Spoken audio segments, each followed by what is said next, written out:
Hello అండి, welcome to our channel Ruthvika home vlogs. నేను మీ లీలా. ఎలా ఉన్నారండి? అందరూ బాగున్నారా? నేనైతే చాలా బాగున్నానండి. ఏంటి ఓపెనింగే పెయింటింగ్ వీడియో అనుకుంటున్నారు కదా? చెప్తా అన్నీ ఈ వీడియోలో క్లియర్గా ఎక్స్ప్లెయిన్ చేసి చెప్తాను. వీడియో అయితే ఎక్కడా స్కిప్ చేయకుండా చూడండి, చివరి వరకు చూడండి. అలాగే మన ఛానల్ని కొత్తగా ఎవరు చూస్తున్నా కానీ కొంచెం సబ్స్క్రైబ్ చేసుకొని ఈ వీడియోకి లైక్ ఇచ్చేసేయండి. మన ఛానల్లో లాంగ్ వీడియో పోస్ట్ చేసి ఆల్మోస్ట్ 10 days అయిపోయిందండి. అసలు లాంగ్ వీడియోస్ పెట్టడానికి టైమే కుదరట్లేదు. ఒకవేళ తీసిన వాయిస్ ఓవర్ ఇవ్వడానికి అవ్వట్లేదు అనమాట. సో అందుకని చెప్పి మధ్య అంతా షార్ట్సే పోస్ట్ చేస్తున్నాను. ఆల్రెడీ మీకు తెలిసిందే కదా, షార్ట్స్ ఎన్ని పోస్ట్ చేసినా యూజ్ ఉండదు, మనకి లాంగ్ వీడియోస్ అయితేనే ఉపయోగం కదా. అసలు ఈ వీడియో షూట్ చేసి కూడా చాలా రోజులు అయిందండి. ఇదైతే లక్ష్మీవారం రోజు నైట్ మా వారు డ్యూటీ నుంచి వచ్చిన తర్వాత కిచెన్ అంతా ఇలా పెయింటింగ్ వేశారు. సో అప్పటి నుంచి కూడా ఎడిట్ చేసి వాయిస్ ఓవర్ ఇవ్వడానికి వీలు అవ్వలేదు. ఇదైతే లక్ష్మీవారం రోజు నైట్ పెట్టాము. అలాగే సండే రోజు మా వారికి సెలవు కనుక ఒకే రోజు పెట్టుకోలేం కనుక ఒక రోజు ఒక రూము ఉండేలాగా చూసుకున్నాం అనమాట. ఈ కిచెన్ అయితే నైట్ 10కి స్టార్ట్ చేసామండి. భోజనం చేసి మా పాపని నిద్రపుచ్చిన తర్వాత స్టార్ట్ చేసాము. 10కి స్టార్ట్ చేస్తే మొత్తం అయ్యేసరికి 2 అయ్యిందండి నైట్. ఇంకా రోజంతా నిద్ర లేదు. అసలు మార్నింగ్ నేను ఏమి చేయలేనేమో అనిపించింది. కానీ మెల్లగా అన్ని క్లీనింగ్లు అయితే చేసుకున్నాను. ఒకవైపు నుంచి మా వారు పెయింటింగ్ వేస్తున్నారు, ఇంకా రెండో వైపు నేను అన్నీ కూడా తీసి మా అబ్బాయికి ఇస్తున్నాను. ఇవన్నీ తీసుకెళ్ళి మా అబ్బాయి ఏమో ఇంట్లో పెడుతున్నాడు అనమాట. ఈ సామాన్లన్నీ ప్లేస్ కూడా చాలా తక్కువ ఉంది కనుక కొంచెం అడ్జస్ట్మెంట్గా చేసుకుందాంలే అని చెప్పి మొత్తం అన్నీ ఇంట్లో పెట్టేసి బూజంతా దులిపేశాను. ఎంత దులిపినా ఎంత క్లీన్ చేసినా ఉంటానే ఉంటుందండి. అసలు ఎక్కడి నుంచి వస్తుందో కూడా అర్థం కావట్లేదు డస్ట్. నాలా ఎవరు క్లీన్ చేయరేమో అనిపిస్తుంది ఒక్కోసారి. ఎప్పుడు క్లీన్ చేసుకుంటూనే ఉంటాను, అయినా కానీ ఎంత క్లీన్ చేసినా వస్తూనే ఉంటుంది డస్ట్. అసలు ఇప్పుడు సడన్గా పెయింటింగ్స్ ఎందుకు వేస్తున్నావో చెప్పకుండా ఈ సోదంతా చెప్తావేంటి అని అనుకుంటారు మీరు ఖచ్చితంగా. ఏమీ లేదండి, ఈ మంత్ కార్తీక మాసం కదా, మాకు కార్తీక పౌర్ణమి నోములు ఉన్నాయన్నమాట. సో నేను ఫస్ట్ టైం మా ఇంట్లో నోములు చేసుకుందాం అనుకుంటున్నాను. అందుకని చెప్పి మొత్తం ఇల్లంతా కూడా డీప్ క్లీనింగ్ చేస్తున్నాను. ఎలాగో చేస్తున్నాం కదా, మొత్తం తీసి క్లీన్ చేస్తున్నాను కదా, ఇంకా పెయింటింగ్స్ కూడా వేసుకుంటే బాగుంటుంది అని చెప్పి మా వారికి చెప్పాను నేను. సరేలే వేసేద్దాం అన్నారు ఆయన కూడా. ఆల్రెడీ లాస్ట్ ఇయర్ వేయలేదు కానీ అంతకు ముందు సంవత్సరం పెయింటింగ్ వేసాము. మళ్ళీ చాలా రోజులైంది, పిల్లలు ఇల్లంతా కూడా పాడు చేస్తారులే అని చెప్పి మళ్ళీ ఇప్పుడైతే ఈ పని పెట్టుకున్నామండి. కిచెన్లో ఉన్న సామాన్లన్నీ తీసి లోపల పెట్టరా అంటే మా వాడు చూడండి ఎలా పెట్టాడో, ఒకదాని మీద ఒక్కటి పడినా చాలు చుట్టుపక్కల వాళ్ళందరూ లేచి కూర్చుంటారు, ఏం జరిగిందా ఏంటి అని. అలా ఉంటాయి మా వాడి తెలివితేటలు అనమాట. మా వారు అటువైపు గోడకి మొత్తం పెయింటింగ్ వేసి ఇటు వచ్చే లోపు నేను ఈ సామాన్లన్నీ సర్దేసి బూజంతా దులిపేసి పొయ్యి గట్టు మొత్తం కడిగేసి నీట్గా ఉంచాలని చెప్పి ఇంక ఇక్కడ ఫాస్ట్గా చేస్తున్నాను. ఇంకో విషయం ఏంటంటే ఫస్ట్ టైం చేస్తున్నానని చెప్పాను కదా, అంటే ఇంతవరకు కూడా నువ్వు ఏ నోము నోచుకోలేదా, ఇదే ఫస్ట్ టైం అని మళ్ళీ మీకు డౌట్ రావచ్చు. ఇంతవరకు నేను ప్రతి సంవత్సరం ఏ ఇయర్ మిస్ అవ్వకుండా కార్తీక పౌర్ణమికి నోము నోచుకున్నానండి. బట్ ఏంటంటే ఎప్పుడు కూడా ఇంట్లో అన్నీ ప్రిపేర్ చేసుకొని మొత్తం అన్నీ తీసుకెళ్ళి ఎవరైతే గౌరీదేవిని తీసుకొచ్చి ఇంట్లో పెట్టుకుంటారో అక్కడికి వెళ్ళి మేము పూజ చేసుకోవటం అలవాటు అనమాట. బట్ మా అత్తయ్య గారు నాకు అదే చెప్పారు, మొదటి నుంచి కూడా మేము అలాగే చేసుకున్నాం. కానీ మా ఫ్యామిలీ మా వాళ్ళందరూ ఏమంటున్నారంటే మనం ఇంట్లో కూడా చేసుకోవచ్చు, మనకి ఆ ఆనవాయితీ ఉంది, మా అత్తయ్య గారు చేసుకోలేక అలా వెళ్తున్నారు అని చెప్పారు. సో అలా ఒకరింటికి వెళ్ళడం ఎందుకు, మనమే చేసుకుందాము, ఆ ఉన్న ఆనవాయితీని మనం ఎందుకు వదులుకోవాలి అన్నట్లుగా నేనైతే చేసుకోవాలని అయితే లాస్ట్ ఇయర్ నుంచి చాలా గట్టిగా అనుకున్నానండి. నాకు ఈ విషయం లాస్ట్ ఇయరే తెలిసిందండి. మా చిన్నత్తయ్య గారు నాకు చెప్పారనమాట. ఆవిడైతే అప్పుడే చేసుకోమన్నారు, కానీ నాకు తెలిసేసరికి టైం చాలా దగ్గర పడిపోయింది. సో నాకు క్లీనింగ్లు ఇవన్నీ కూడా చాలా కష్టం అవుతాయి. అందుకని చెప్పి నేను లాస్ట్ ఇయర్ అయితే చేసుకోలేదు, అందరితో పాటే వేరే దగ్గరికి వెళ్ళి చేసుకున్నాను. కానీ ఈ ఇయర్కి అన్నీ ప్రిపేర్డ్గా చేసుకుందాం అని చెప్పి ముందు నుంచే కూడా అన్నీ రెడీ చేసి పెట్టుకుంటున్నాను. పెయింటింగ్లు ఇవన్నీ కూడా లాస్ట్ ఇయర్ అయితే టైం సరిపోదని చెప్పి లాస్ట్ ఇయర్ నుంచి అనుకుంటున్నాను. కానీ ఫైనల్గా ఇప్పటికైతే కుదిరిందండి. నాకు నైట్ 11 అయింది. ఆ టైంలో టీవీలో సాంగ్స్ పెట్టుకుని మా వాడు డ్యాన్స్ వేస్తున్నాడు చూసారా. నిద్రపోరా అంటే నాకు ఇలా లైట్లు ఉంటే నిద్ర పట్టదు అని చెప్పి మాతో పాటే ఉన్నాడు. మేము నిద్రపోవడానికి 1 గంట ముందు పడుకున్నాడు. అయినా సరే మార్నింగ్ మార్నింగే లేచి స్కూల్కి వెళ్ళిపోయాడు. ఇంక ఇక్కడ మా వారు అటువైపు అంతా ఫినిష్ చేసుకొని కబోర్డ్ కూడా వేసేయడానికి ఇటు వచ్చేసారు. ఇంకా నేను ఎంత ఫాస్ట్గా చేసినా చేయలేకపోయాను అనమాట. టైల్స్ అన్నీ కూడా చాలా జిడ్డు పట్టేసి ఉన్నాయి. అవన్నీ బాగా నీట్గా కడిగాను అనమాట. ఇప్పటి వరకు నేను చేసిన క్లీనింగ్లో ఇదే చాలా డీప్ క్లీనింగ్ అండి. ఎప్పుడు క్లీన్ చేస్తూనే ఉంటాను, బట్ ఇంతగా అయితే ఎప్పుడు చేయలేదు. ఈ క్లీనింగ్ అంతా అయిపోయి మేము నిద్రపోయేసరికి 2 అయిందండి. ఇంకా మళ్ళీ మార్నింగ్ లేచి పిల్లల్ని స్కూల్కి పంపించి మళ్ళీ ఇవన్నీ కూడా డబ్బాలన్నీ కూడా తోముకోవాలి కదా, చాలా టైం పట్టేసింది. ఆ రోజు అంతా పట్టేసింది నాకు. కానీ ఇది ఇది తోమలేదు అని కాకుండా మొత్తం అన్నీ ఉన్నవి లేనివి మొత్తం తీసి పడేసి మొత్తం క్లీన్ చేసుకున్నాను. ఎందుకంటే ఇంట్లో నేను ఒక్కదాన్నే ఉంటాను కనుక ఏ టైంలోనైనా కిచెన్లోనైనా ఇంట్లోనన్నా నేనే ఉంటాను. సో పీరియడ్స్ వచ్చిన టైంలో కూడా ఏది పట్టుకోకపోయినా అవ్వదు, మొత్తం అన్నీ పట్టుకోవాల్సి వస్తుంది. సో ఇంకా ప్రతి నెల క్లీనింగ్ చేసుకుంటాను. బట్ లాస్ట్ టైం చూపించాను కదా, ఇంట్లో బూజు దులుపుతున్నాను కార్తీక మాసం వస్తుంది అని చెప్పి అప్పుడు క్లీనింగ్ అయినా ఒక 4-5 డేస్కి మళ్ళీ పీరియడ్స్ వచ్చాయి. సో మొత్తం ఇల్లంతా తిరిగాను, అన్నీ పట్టుకున్నాను. సో ఇంకా నాకు మనసు ఒప్పుకోలేదనమాట. అందుకని మొత్తం డీప్ క్లీన్ చేయాలి పెయింటింగ్ వేసినప్పుడు అని చెప్పి మొత్తం తీసి పక్కన పడేసి అన్నీ తోమి పెట్టాను అనమాట. నాకేంటంటే ఫస్ట్ టైం చేస్తున్నాను కదా, చాలా జాగ్రత్తగా నిష్టగా చేసుకుందాంలే అని చెప్పి అందుకనే ఇవన్నీ కూడా చేస్తున్నాను. అలాగే మనకి పూజ చేసేటప్పుడు కథ ఉంటుంది కదా, ఆ కథలో చెప్పినట్లుగానే ఆ ఐటమ్స్ అన్నీ కూడా కొనుక్కుందామని చెప్పి మైండ్లో ఉంది. బట్ అవన్నీ వీలైతే షేర్ చేస్తానండి.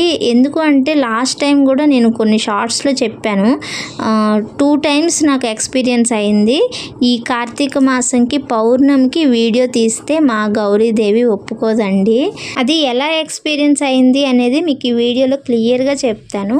వీడియో స్కిప్ చేయకుండా చూడండి. నా ఫస్ట్ ఛానల్లో నేను మొత్తం వీడియో ఈ గౌరీదేవి పూజకు సంబంధించింది, నేను మార్నింగ్ నుంచి ఈవినింగ్ పూజ వరకు ఎలా చేసుకున్నాను ఏంటి అనేది వీడియో తీసి పెడదామని నా ఫస్ట్ ఛానల్లో అనుకున్నానండి. బట్ అలా వీడియో తీస్తుంటే కొన్ని క్లిప్సే తీశాను. కానీ లాస్ట్ ఎండ్ పూజ దగ్గరకు వచ్చేసరికి కెమెరా అయితే అసలు పని చేయట్లేదండి, రికార్డ్ కూడా అవ్వట్లేదు. ప్రాబ్లం ఏంటో కూడా తెలియలేదు, ఏంటి అనేది నాకు అర్థం కాలేదు. నెక్స్ట్ ఇంకా మేము వాళ్ళ ఇంటికి వెళ్ళిన తర్వాత పూజ దగ్గర మా వారు వీడియో తీస్తుంటే అసలు ఎందుకనో తెలీదు కెమెరా ఆఫ్ అయిపోయింది, పని చేయట్లేదు. సరే ఇంకా ఏదో ఏమైందోలే, ఇంకా మాకు సరిగ్గా తెలియదు ఇంకా మొబైల్ గురించి, సరేలే అని చెప్పి వదిలేసాం. మళ్ళీ నెక్స్ట్ ఇయర్ నేను సెకండ్ ఛానల్ పెట్టినప్పుడు లాస్ట్ ఇయర్ జస్ట్ ఒక షార్ట్ అన్నా పోస్ట్ చేద్దాంలే అని చెప్పి నేను దీపారాధన చేస్తుండగా వీడియో తీయమని చెప్పాను మా వారికి. అప్పుడేమైందంటే మొబైల్కి ఫ్రంట్ కెమెరా ఆన్ అయింది, అది బ్యాక్ కెమెరా పెట్టి తీద్దాంలే అని చెప్పి ఎన్ని రకాలుగా ప్రయత్నించినా అది అసలు అవ్వట్లేదు అనమాట. ఎందుకనేది అర్థం కాలేదు. సరేలే వదిలేసే, హడావుడిగా ఉన్నాం, టైం అయిపోతుందిలే అని చెప్పి ఇంకా వీడియో గురించి పట్టించుకోలేదు. నెక్స్ట్ మళ్ళీ పూజ అంతా అయిపోయిన తర్వాత నార్మల్గానే పనిచేస్తుంది కెమెరా. ఇంకా నాకు అప్పుడు అర్థమైందండి, ఓకే మనకి మన ఇంటి గౌరీదేవికి ఇలా వీడియోస్ తీయటం ఇష్టం ఉండదేమో, ఇంకా మనం ఇంతకంటే ముందుకు వెళ్ళకూడదు, ఇలా తీయకూడదు అని అయితే ఖచ్చితంగా అనిపించింది. ఇంకా పూజ వీడియోస్ ఏవి కూడా నేను షేర్ చేయలేదు వీడియోస్లో. చాలామంది కార్తీక పౌర్ణమి నోము నోచుకున్న వాళ్ళు వీడియో తీసి పెట్టడం నేను చూశానండి, షార్ట్స్లో పోస్ట్ చేశారు చాలామంది. బట్ నేను కూడా అలాగే చేద్దాం అనుకున్నాను కానీ కుదరలేదు. అలాగే ఈ కార్తీక పౌర్ణమితో పాటు సంక్రాంతికి మా పెద్దలకు పెట్టుకుంటాం, పేరెంటాలకు పసుపులు పోస్తాం, ఇవన్నీ కూడా ఉన్నాయండి. అది కూడా నేను వీడియోలో షేర్ చేద్దామంటే సేమ్ ఎక్స్పీరియన్స్ అయింది. ఇంకా సరేలే ఇలాంటివన్నీ కూడా తీయకూడదు అన్నట్లుగా నేను ఇంకా ఆపేశాను. జస్ట్ నేను ఇంట్లో చేసుకునే దీపారాధన, పూజ ఇలాంటివైతే మీతో షేర్ చేస్తాను. అలాగే వరలక్ష్మి వ్రతం పూజ కూడా వీడియోలో షేర్ చేశాను. బట్ కొన్ని ఇంపార్టెంట్ ఉంటాయి కదా, ఏమో వాటి వలన ఏంటి అనేది నాకు కూడా క్లారిటీగా తెలియదు, కానీ వద్దు అని అనిపించింది. చాలాసార్లు చెప్పాను, ఇంకా ఒకవేళ తెలియని వాళ్ళు ఎవరైనా ఉంటారు కదా, అందుకని చెప్పి మళ్ళీ చెప్తున్నాను. సో ఫైనల్గా అదండి మ్యాటరు. నేను చెప్పాలనుకున్నది అయితే కరెక్ట్గా మీకు అర్థమయ్యేలా చెప్పాననే అనుకుంటున్నాను. ఇంక ఇది పెయింటింగ్ వేసిన నెక్స్ట్ డే అనమాట. మార్నింగ్ మా వారు డ్యూటీకి వెళ్ళిపోయారు, పిల్లలు స్కూల్కి వెళ్ళిపోయారు. ఇంకా నేనైతే ఇంకా ఈ కింద ఉన్న సామాన్లన్నీ ఒక్కొక్కటిగా క్లీన్ చేసి ఎండలో ఆరబెట్టుకుంటా ఉన్నానన్నమాట. ఇంకా అలాగే పిల్లోడు స్కూల్కి వెళ్ళాడు కనుక వాడికి క్యారేజ్ కట్టాలి. సో వంట చేస్తూ ఈ పనులన్నీ ఒక్కొక్కటి చేసుకుంటున్నాను. అసలైతే మొన్నటి వరకు తుఫాన్ కదండి, అసలు ఎలా క్లీన్ చేసుకోవాలి ఏంటి, అసలు ఈ సంవత్సరమైనా నేను చేసుకోగలుగుతానా చేసుకోలేనా, ఈ పనులన్నీ ఎలా అవుతాయి, ఈ తుఫాన్కి ఎప్పుడు వర్షం పడతానే ఉంది ఆగట్లేదు, ఈ బట్టలు ఎప్పుడు ఉతుకుతాను, ఇల్లు ఎప్పుడు క్లీన్ చేస్తానని చాలా భయపడ్డానండి. ఇంకా ఒకవేళ చేయలేకపోతే ఇయర్కి ఆగిపోదామని కూడా అనుకున్నాను. బట్ ఆ టైం కల్లా తుఫాన్ పోయి ఎండలెక్కి అన్నీ చక్కగా ఒకటికొకటి అలా జరుగుతూ ఉన్నాయి అనమాట. అప్పుడు నాకు అనిపించింది, అసలు మనం ఏదన్నా పని చెయ్యాలి అనుకున్నప్పుడు అది మనం చెయ్యాలి అని రాసి పెట్టున్నప్పుడు ప్రకృతి కూడా మనకి సహకరిస్తుంది అని నాకు అనిపించింది అనమాట.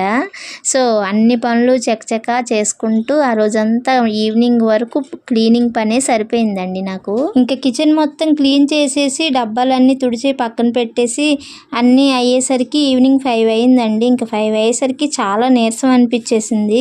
ఇంకా 5:30 కల్లా ఇంకా మా అబ్బాయి కూడా స్కూల్ నుంచి వస్తాడు, వాడిని వెళ్ళి తీసుకురావాలన్నమాట. సో అందుకని చెప్పి త్వరగా స్నానం చేసేసి కొంచెం అన్నం తిన్నాను. మధ్యాహ్నం సరిగ్గా అన్నం తినలేదనమాట. ఇంకా ఈవినింగ్ కొంచెం అన్నం తినేసి మా వాడిని అయితే తీసుకొచ్చేసాను 5:30కి. ఇంకా వాళ్ళకి కావాల్సినవన్నీ చూసి మళ్ళీ వంట చేసి భోజనాలు పెట్టి వాళ్ళని నిద్రపుచ్చిన తర్వాత మళ్ళీ అన్నీ సర్దుకోవడం స్టార్ట్ చేశానండి. ఇదైతే 5 లోపు తీసిన వీడియోనే. ఇవన్నీ కూడా పెద్ద పెద్ద డబ్బాల్లో అన్నీ సర్దేసి ఎక్కడక్కడ పెట్టేశాను. ఇవన్నీ చేస్తూ మళ్ళీ బొంతలు దుప్పట్లు అన్నీ ఉతుకుతూ ఆరబెట్టుకుంటూ వాటి పని కూడా చూసుకున్నాను అనమాట. ఇంకా రోజు అంతా అదే పని అయిపోయింది నాకు. మనకి కావాల్సినంత ప్లేస్ ఉంటే అంత కష్టం అనిపించదండి, కానీ ప్లేస్ లేదు కదా ఎదరా, అసలు బట్టలు ఆరబెట్టుకోవడానికి కానీ దేనికి ప్లేస్ ఉండదు.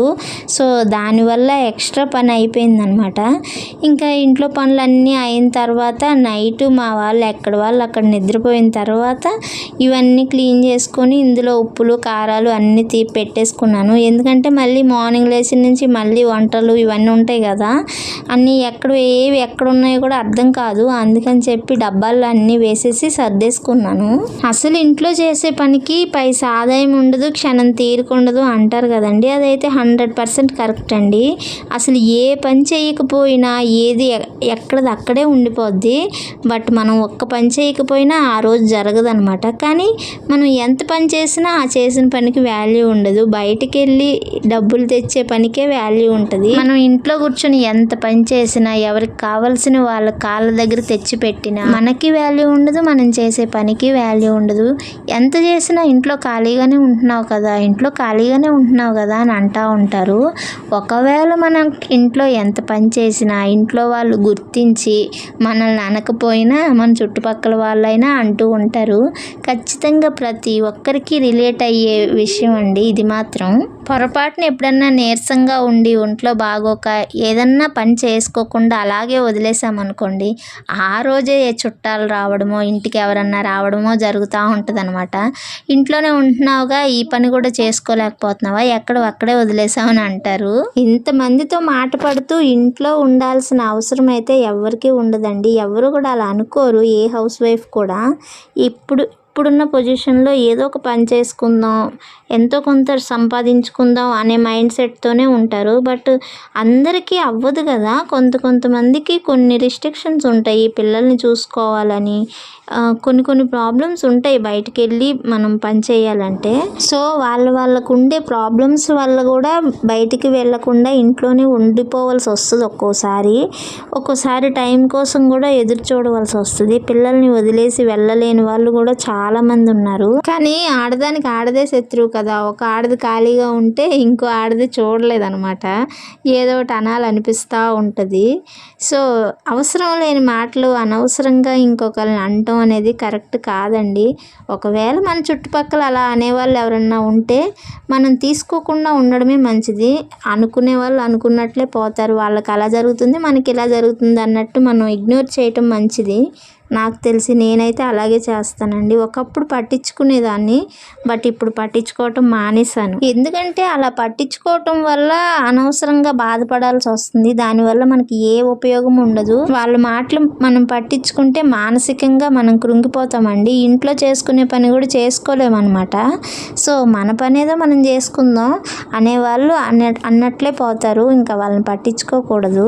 ఏ టైంలో ఏం చేయాలి అనే ఒక క్లారిటీ అనేది మనకుంటే చాలండి. పక్కన వాళ్ళకి అర్థం అవ్వాల్సిన అవసరం లేదు.